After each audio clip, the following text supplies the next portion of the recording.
Magandang araw po sa inyong lahat.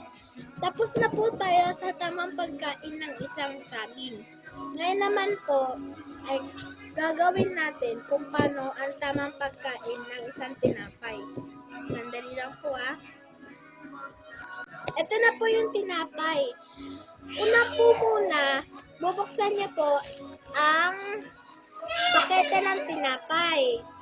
Tapos po, kukunin niyo po ang tinapay. Ay! Wag niyo po sila. Ako na naman! Ganito po yun.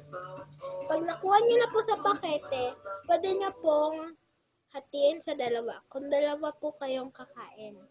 Gab, halika dito. Saluhan mo ko. Si Papa yun, ma. Hindi ako, ma. Ito, be, oh. Kumain ka dito. Ayan po si Gabi, oh. Smile ka, be. Yes. Kain. Dali, kain ka.